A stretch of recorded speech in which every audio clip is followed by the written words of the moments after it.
En octubre del año 2019, Chile, pese a su trayectoria de 30 años de progreso económico, avance social, estabilidad democrática y respeto a los derechos individuales, vivió un estallido social con jornadas de protesta y movilizaciones masivas que derivaron en una grave crisis política. Hoy, a más de un año, Chile ha recuperado su normalidad gracias a un proceso democrático e institucional.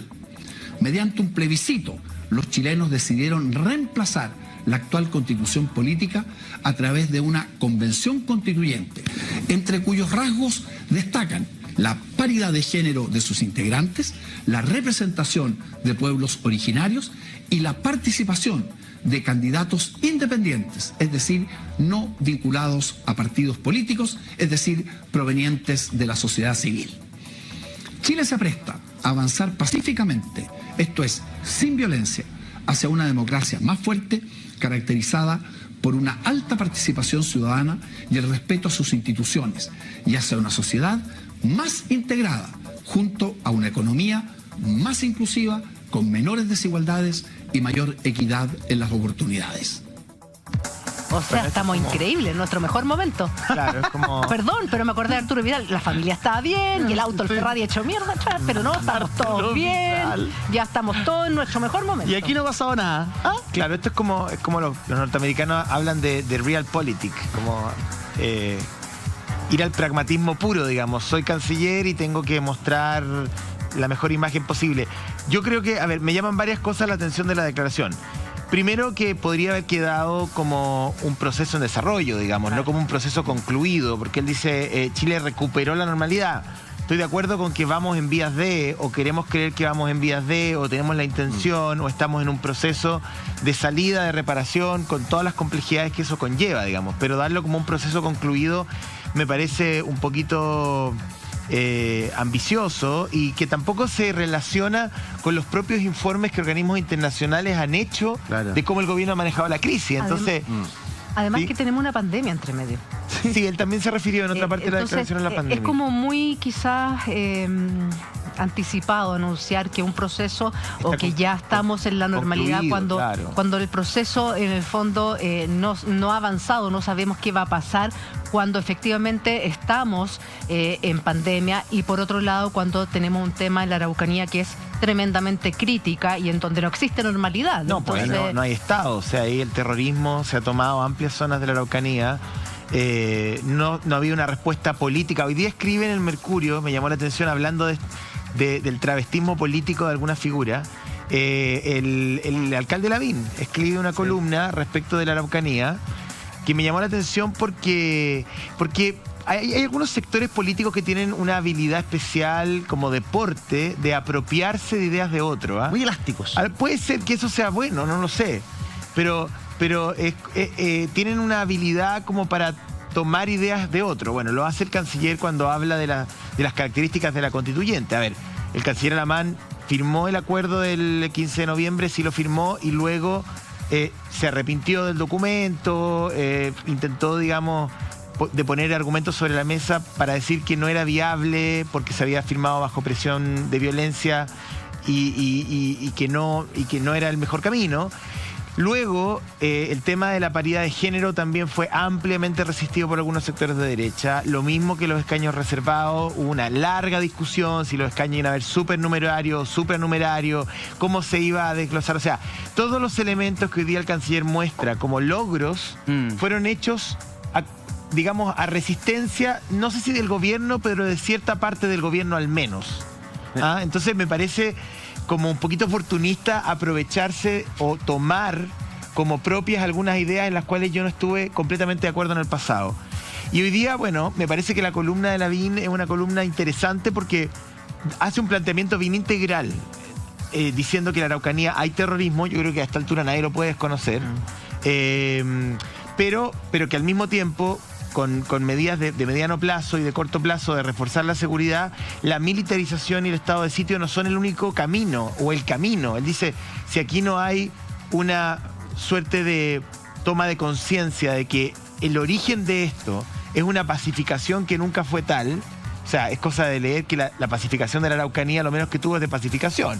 Entonces hay una base. El terrorismo no aparece donde no hay una condición para que aparezca. Entonces el Estado tiene que haberse retirado, el Estado tiene que haber dejado de dar una respuesta política, el Estado tiene que haber mirado para el lado muchas veces sobre un tema indígena que es tremendamente sensible, con promesas incumplidas, para que viniera el crimen organizado, que yo estoy de acuerdo que sí existe, y se instalar ahí. Es que yo tengo un tema, yo creo que es un proceso, y yo creo que ahí falla en el entendido que todavía no está terminado el proceso. Me parece que es un tema central. Y lo segundo, si la respuesta fuera siempre militarizar todo, México estaría resuelto el problema. Claro. México es el ejemplo de cómo militarizando no resuelto. ¿Y tú conoces bien la realidad mexicana? Y yo conozco muy bien la realidad mexicana, y efectivamente no está resuelto, y no hay, pero ni siquiera un viso de solución.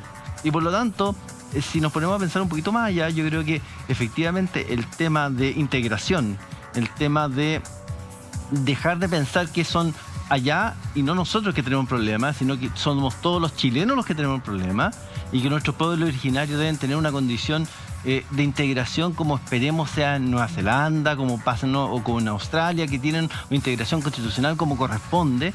Y me parece razonable que no se termine la violencia. Claro. O sea, como mirando lo que está pasando. Y yo creo que tiene que solucionarse de alguna manera para que este país pueda vivir y transitar a un proceso en paz. Sí. Yo creo que esa es la mirada, y yo creo que una mirada tan exitista como esta no contribuye, creo yo. El tono y la manera en que lo dice también es particular. A mí me recordó un poco una entrevista que hizo el presidente cuando recién había ocurrido el estallido social con medios extranjeros, y él dice, bueno, de alguna manera como es que es bueno porque hemos notado que la gente se está manifestando, y en verdad está bien las cosas en muchos aspectos. Lo que pasa es que todo lo que tiene que ver... ¿De qué manera ven la realidad? Todo lo que tiene que ver con el estallido social, el relato del gobierno ha sido tremendamente confuso. O sea, al gobierno le costó mucho entender lo que estaba pasando. Todavía no hay consenso en grupos vinculados al gobierno en cómo leer eso. O sea, para algunos es 100% delictual, para otros es 100% social, para algunos el saqueo es expresión de algo, para otros es puro delito, para algunos son delincuentes, para otros son personas que luchan por sus derechos. Entonces, hay una suerte de falta de grises en toda esta discusión. Claro. O sea, las cosas no son ni blanco ni negro, sino que está toda la gama de los grises, y yo creo que para la Araucanía es lo mismo. O sea, no es puramente terrorismo y no es puramente reivindicación indígena, y la reivindicación indígena no tiene que ver necesariamente con el terrorismo. O sea, uno tiene que tratar como de desagregar el conflicto, porque si no es imposible abordarlo. Por eso yo creo que pese a que el candidato Lavín utiliza ideas que fueron a lo mejor generadas en gobiernos de centro-izquierda o en el centro y que no eran propios de su sector, valoro que escribió esa columna en el Mercurio, porque da una mirada súper amplia, entendiendo que él dice, el tema de la Araucanía no se puede dejar para el próximo gobierno, o sea, tiene que empezar a resolverse hoy. Y a la luz de lo que hemos visto esta semana, el ataque en Lautaro y tantos otros, me parece que sí. En segundo lugar dice, aquí no es solamente militarización, es importante sin duda fortalecer a los operativos tienen que tener claridad, también el Ministerio Público tiene que tener herramientas para poder hacer su trabajo. O sea, hoy día se persiguen delitos, no se encuentran culpables, los culpables se les anulan los juicios, las pruebas no son suficientemente contundentes, o sea, hay una serie de temas vinculados a eso. Pero por otro lado, hay una serie de situaciones desde el punto de vista constitucional y moral no cumplidas. O sea, el Estado de Chile ha hecho una serie de promesas yo me atrevería a decir incluso desde la década del 60 en adelante. Lo que pasa es que la violencia en la Araucanía toma más intensidad de Ralco en adelante. Cuando empieza la discusión del proyecto Ralco con el gobierno de Frey, ahí comienza a rearticularse. Ahora, y de ahí comienza un ciclo de conversaciones, y viene el tema del traspaso de los terrenos de Conadi, que es un desastre, donde muchos dicen que ahí hubo corrupción. ¿Qué pasó con esos dineros? O sea, hay todo un marco. Hubo una consulta constitucional durante el gobierno de Bachelet, donde hubo preguntas a los pueblos indígenas que nunca se transformaron en proyectos de ley. O sea, pero no pidan que hoy día los pueblos indígenas confíen en el Estado de Chile cuando permanentemente les ha fallado. Respecto de la columna que tú citas de Joaquín Lavín, claro que efectivamente tiene una mirada un poquito más integral, un poquito más abierta que otros sectores políticos que no son el de él, han albergado y han abrazado en el pasado. yo pregunto, ok, qué buena esa mirada, pero ¿su sector apoya esa mirada? Entonces tú ves a un candidato haciendo una mirada súper integral, pero después, si es que él fuese elegido, no tengo idea, presidente, ¿el sector que él representa apoya esa mirada? Yo creo que hay amplios sectores de derecha que tienen una mirada integral y reconocen el problema en su completa dimensión, digamos. O sea, quiero creer que Mario Desbordes piensa así, me imagino que Sebastián Sichel piensa así, que parte importante de Evópoli piensa que no puede ser una cosa o la otra, que no está todo mezclado, indivisiblemente mezclado. O sea, yo entiendo que hay una urgencia por seguridad, más tecnología, más capacidad, más recursos humanos, más herramientas para las policías, mayor transparencia del trabajo de las policías en la zona. También el Ministerio Público requiere ahí, digamos, mayor atención, un fiscal exclusivo para algunos casos, por ejemplo. No sé qué opina el abogado, pero... Sí, lo que pasa es que mientras más se favorece, es mi opinión, esto es una opinión muy personal, mientras más se favorece o facilita las persecuciones penales o el estándar baja a los policías, más problemas de corrupción o más problemas de posibilidad de inculpar a un no culpable aumentan. Y efectivamente cuando lo que hemos hecho es cambiar el sillón de Donoto. Eso es lo que hemos hecho normalmente. Es decir, hemos cambiado el sistema 20 veces, sí. Hemos dado leyes del 2008 que estamos teniendo leyes que facilitan la persecución penal, hemos dado más atribuciones a los policías, hemos dado más atribuciones al tema del control de identidad. Y fíjate tú que no ha servido para nada.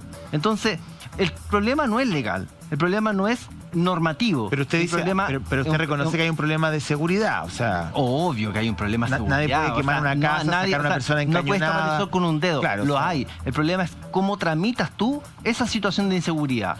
Porque el tema penal y el enfoque penal es el último. ¿Sí? No podemos poner el enfoque penal como lo primero. El enfoque penal o el dique de contención es lo último.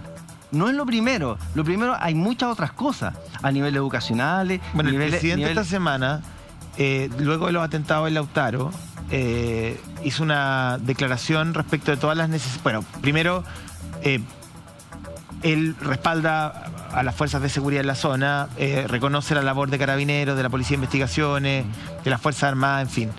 Luego hace una solicitud al Congreso de una lista larga de leyes que él cree que son necesarias, partiendo por la ley antiterrorista, que él la considera deficiente. El gobierno siempre la ha considerado deficiente porque el peso de la prueba, porque pone un estándar probatorio demasiado alto, requiere prácticamente que el terrorista se declare terrorista, si no la justicia no puede asumir. Hay una serie de cosas ahí que el gobierno quiere perfeccionar. El tema del tráfico de madera, en fin, una serie de cosas. Pero el presidente no aborda en ese discurso, creo yo, con tanta determinación el tema de los pueblos originarios. O sea, habla mucho del cuerpo legal, habla del acuerdo nacional, sí, habla de un acuerdo político, que para poder empujar una solución se requiere un acuerdo político de todo el espectro. Ahora, en la oposición, el presidente del Partido Socialista, Álvaro Elizalde, le contestó que esa invitación es una invitación vacía, que ellos no le ven mayor contenido, mayor consistencia y que no creen, digamos, en esta oferta del gobierno. Sí. Yo me quedo con la sin ser amarillo, o sí, no sé, me quedo con la... Hoy día calcetines amarillos. Me quedo con la columna de Joaquín Lavín, ¿no? Me parece que yo le invito a la gente que la lea. La Araucanía es ahora y la firma como Joaquín Lavín Infante, nada más, no como candidato. No, él parte diciendo no voy a escribir esto como candidato, o sea, lo escribe como candidato.